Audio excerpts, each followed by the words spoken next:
Yes, hello everyone.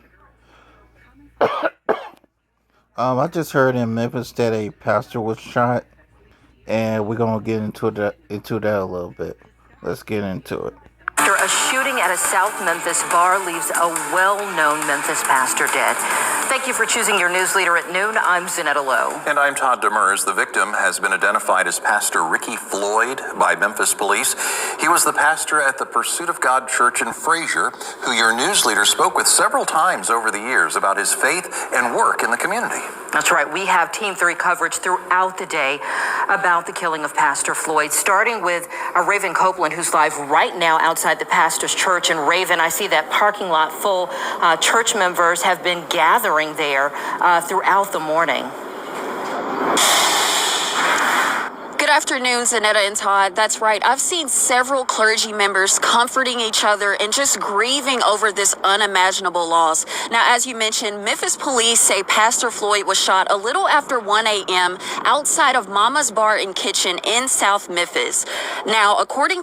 I gotta pause this for a second. Now, Reverend, why were you out at 1 in the morning? Why were you, Reverend, why were you out at 1 in the morning? I got questions. To investigators, the pastor and the suspect, Samantha Marion, argued before the deadly shooting. Marion is now charged with voluntary manslaughter. As we work to... So he was arguing with this woman before the shooting.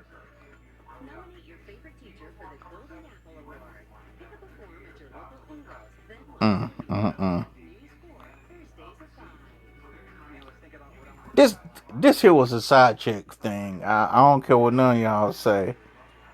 Everything points to this woman putting the clip in him, aka the side chick putting the clip in him. That's what this is. I'm calling it right now. Find out more information from police. The city of Memphis and Pastor Floyd's congregation are mourning. The pastor was known for his dedication to helping youth. He also advocated against gun violence in the city. Pursuit of God Church released a statement that says in part, quote, his unwavering dedication to our community and his profound impact on the lives of those he touched will be remembered and cherished. Mayor Paul Young also shared his condolences, saying, quote, his death is more than a loss for his family and the congregation. It is a loss for Memphis. Now, our Team 3 coverage continues all afternoon. We'll bring you more reaction from the city and the church. Reporting live in Frazier for your news leader, Raven Copeland, WREG News Channel 3. Okay, Raven, thank you very much. And coming up on News Channel 3 at 3, our Alex Coleman will sit down one-on-one with County Commissioner Charlie Caswell, a dear friend of Pastor Floyd's, to talk more about the life that he leaves behind. Todd, thank you. And our Team 3 coverage continues this noon. Joining me right now with more on the life and legacy of Pastor Ricky Floyd is Dr. Keith Norman, who is pastor of First Baptist Broad. Pastor Norman, thank you so much for being with us as you are with our community during difficult times. And this is another one. Certainly hard to hear that someone who talked so much about getting folks out of gun violence and mentoring young people and young men has now become a victim himself to gun violence. Yes. First of all, our condolences go out to his family and, of course, to his church family, and then to the broader Frazier community. Ricky was a well-beloved person, and especially among his clergy colleagues as well. Many of them have reached out this morning, and my prayers go out to them as well, because men and women who do great work in this city are often, unfortunately, a part of what happens to everyone else. And so our prayers go out to his wife, to his children, his grandchildren, people whom he loved and very, very proud of. He was always very proud of his family. Absolutely. So certainly our prayers are with them. This is something that shocks our city. It devastates us at a moment and a time in which we are really facing an unprecedented precipice in our city. The mayor has given his comments, and many clergy around the city are already commenting.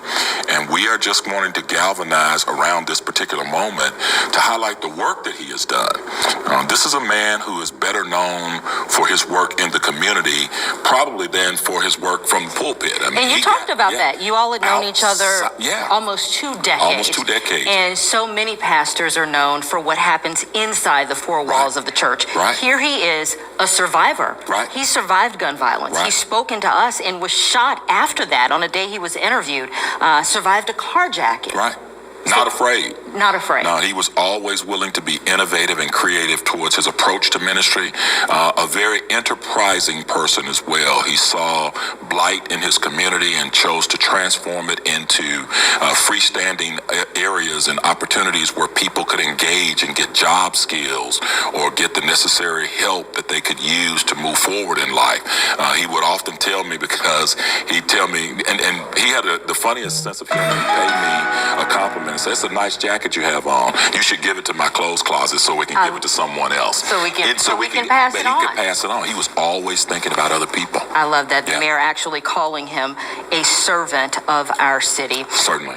We were talking about getting through difficult times. You know, police are just starting their investigation. Right. Very early into it. We have the few facts that Raven presented.